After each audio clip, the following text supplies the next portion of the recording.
जो सेना के बदौलत यह देश सुरक्षित है, जो सेना के बदौलत इस देश का नेता सुरक्षित है, जिस सेना के बदौलत इस देश के 130 करोड़ आबादी सुरक्षित है, जिस सेना के बदौलत इस देश का सरहद सुरक्षित है, उस सेना के मनोबल को तोड़ करके यह संघी सरकार देश को तबाही और बर्बादी के रास्ते पे धकेल देने का योजना लाई है। कभी किसान अपने हक के लिए सड़क पर उतरते हैं तो कभी छात्र अपने हक के लिए सड़क पर उतरते हैं। नेता बार बार 25 साल 30 साल संसद में बैठेगा, 40 साल संसद में बैठेगा, सदन में बैठेगा, और यहाँ सेना को 4 साल में तुम रिटायरमेंट दे रहे हो। नमस्कार, मनदीप नाम है मेरा और आप देख रहे हैं मधेपुरासंचार.com। इस वक्त बीएन मंडल यूनिवर्सिटी के मुख्य द्वार के सामने है और यहाँ पर जन अधिकार छात्र परिषद के छात्रों द्वारा जो है प्रदर्शन किया जा रहा है। एक बार फिर से जो है छात्र सड़क पर उतर रहे हैं और पुनः एक और बार अग्निपथ के विरोध में आज मधेपुरा में एक और बार प्रदर्शन शुरू हो चुका है। तस्वीर में देखिए किस तरह से अभी यूनिवर्सिटी के सामने जो है जन अधिकार छात्र परिषद के जो कार्यकर्ता हैं वो लोग प्रदर्शन कर रहे हैं। और स्थिति ऐसी हो जाती है देश में कि कभी किसानों को अपने हक के लिए सड़क पर उतरना पड़ता है तो कभी छात्रों को सड़क पर उतरना पड़ता है अपने हक के लिए। अभी कई सारे छात्र हैं, इन लोगों से बातचीत करते हैं कि आखिर क्यों ये लोग आज पुनः एक और बार प्रदर्शन कर रहे हैं। हालांकि तस्वीर में देखिए किस तरह से लोगों को परेशानी का सामना करना पड़ रहा है। और आपको ये एक बार और बता दें कि जिस तरह से लगातार अग्निपथ के विरोध में प्रदर्शन हो रहा है और अब उसकी जो बहाली है वो भी शुरू हो गई है, उसमें जो फॉर्म भरने की प्रक्रिया है वो भी शुरू हो गई है। लेकिन अभी भी मधेपुरा में पुनः एक और बार वो जो योजना है केंद्र की सरकार की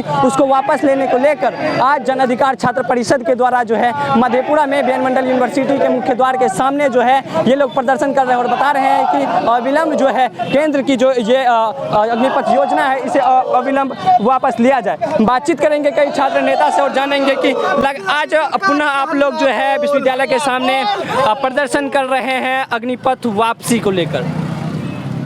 अग्निपथ योजना देश विरोधी योजना है, सेना के मनोबल को तोड़ने वाली योजना है। और सेना बहाली प्रक्रिया जो 3 वर्षों से रुकी हुई थी, जो हजारों लाखों छात्र जो दौड़ कंप्लीट करके एग्ज़ाम कंप्लीट करके ज्वाइनिंग लेटर के इंतज़ार में बैठे हुए थे, उसको रोक करके यह सरकार हत्यारी सरकार जो है छात्रों को बरगलाने के साथ साथ अडानी अंबानी के लिए कम दामों में सिक्योरिटी गार्ड तैयार करने का योजना लाई है। इसलिए इस योजना का हम लोग विरोध करते हैं। एक तरफ नरेंद्र मोदी की सरकार पूंजीपति मित्रों का 11,000 करोड़ 11 लाख करोड़ माफ कर रहा है और दूसरी तरफ यह कह रही है जो हमारे पास पैसे का अभाव है इसलिए हम पेंशन नहीं दे सकते हैं सेना को। जो सेना के बदौलत यह देश सुरक्षित है, जो सेना के बदौलत इस देश का नेता सुरक्षित है, जिस सेना के बदौलत इस देश के 130 करोड़ आबादी सुरक्षित है, जिस सेना के बदौलत इस देश का सरहद सुरक्षित है, उस सेना के मनोबल को तोड़ करके यह संघी सरकार देश को तबाही और बर्बादी के रास्ते पे धकेल देने का योजना लाई है। हम सभी नेता से आग्रह करेंगे, नरेंद्र मोदी के जितने चड्डे बड्डे संघी गैंग के सदस्य हैं, आप कब अपना पेंशन खत्म करने का घोषणा करते हैं? वरुण गांधी ने तो घोषणा कर दिया है, वो आपके दल के सांसद हैं, उसके रास्ते पे बीजेपी के सभी नेता को चलना चाहिए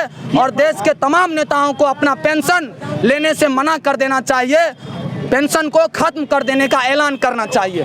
दूसरी बात, नेता बार बार 25 साल 30 साल संसद में बैठेगा, 40 साल संसद में बैठेगा, सदन में बैठेगा, और यहाँ सेना को 4 साल में तुम रिटायरमेंट दे रहे हो।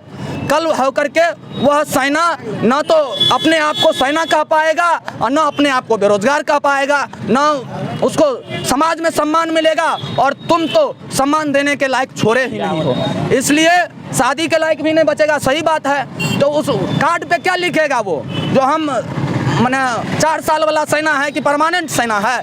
इतना घटिया योजना इस सरकार के 2014 से आज तक जितनी भी योजना इन्होंने लाने का काम किया है, हर योजना इसका फॉलोअप हुआ है, चाहे वो नोटबंदी हो, चाहे किसान बिल हो, चाहे जीएसटी हो, जितनी भी योजनाएं हैं सभी योजनाओं के माध्यम से इन्होंने देश के लोगों का विश्वास तोड़ने का काम किया है। किसान अपने हक के लिए सड़क पर उतरने पर मजबूर हो जाते हैं तो कभी छात्र अपने हक के लिए सड़क पर उतरने को मजबूर हो जाते हैं।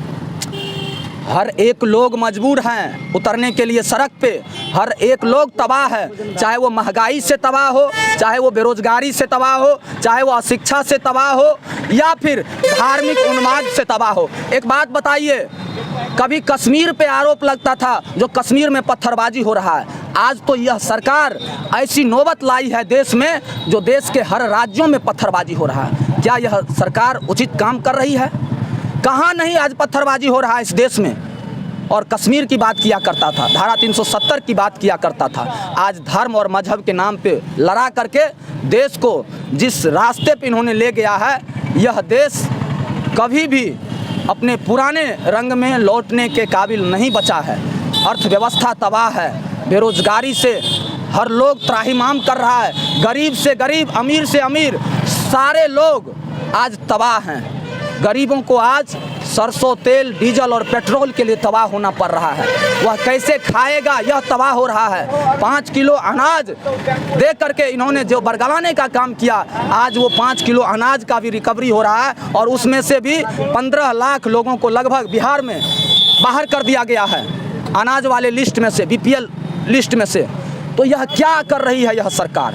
कौन सी योजना इन्होंने देश के नौजवानों के लिए सही लाया है? देश हित में कौन सा फैसला इसका सही रहा है? हम छात्रों से आह्वान करेंगे, जिस तरीके से किसानों ने अपनी लड़ाई खुद लड़ी एकता के साथ और नरेंद्र मोदी की तानाशाही सरकार को पीछे हटने पे मजबूर कर दिया, उसी तरीके से छात्रों को पार्टी की लड़ाई नहीं समझ करके, संगठन की लड़ाई नहीं समझ करके, देश के छात्रों की लड़ाई समझ करके इस लड़ाई को लड़ने की ज़रूरत है, एकजुट होकर के लड़ने की ज़रूरत है। और निश्चित है, अगर एकजुटता से यह लड़ाई लड़ी जाएगी तो नरेंद्र मोदी की यह तानाशाही सरकार को यह फैसला हर हाल में वापस लेने के लिए मजबूर होना पड़ेगा।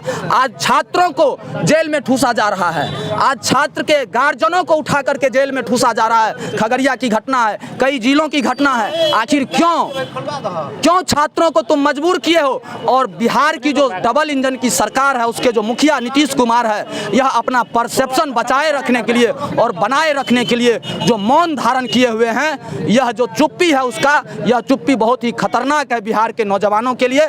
इसलिए हम आह्वान करेंगे, इस लड़ाई को एकजुटता से लड़ते रहिए जब तक यह योजना जो देश विरोधी योजना है और देश विरोधी सरकार की जो योजना है वापस नहीं ले लेती है। आप लोग पूर्व में भी प्रदर्शन किए हैं, पुतला दहन किए हैं कई बार जो है, तो क्या लग रहा है कि अग्निपथ जो योजना है सरकार वापस लेगी? अगर नहीं लेती है सरकार तो आगे की रणनीति आप लोगों की क्या होने वाली है?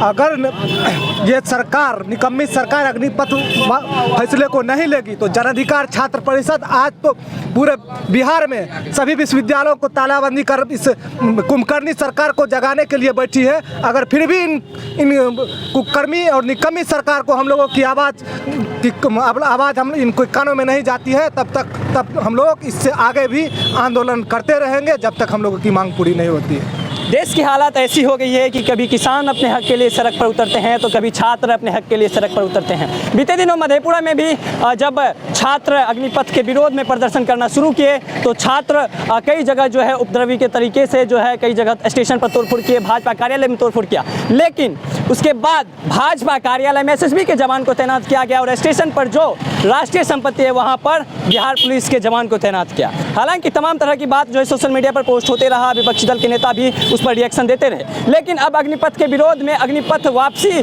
को लेकर जन अधिकार छात्र परिषद एक बार फिर से प्रदर्शन करने के लिए सड़क पर उतरने को तैयार हो गए हैं। आज पूरे बिहार में विश्वविद्यालय का तालाबंद किया गया। हालांकि आप क्या सोचते हैं, अग्निपथ वापस हो और क्या ये अग्निपथ योजना छात्रों के हित के लिए है? इसके बारे में क्या सोचते हैं कमेंट बॉक्स में राय जरूर दीजिए। बहरहाल मंदिर को दीजिए इजाजत और देखते रहिए मधेपुरा संचार।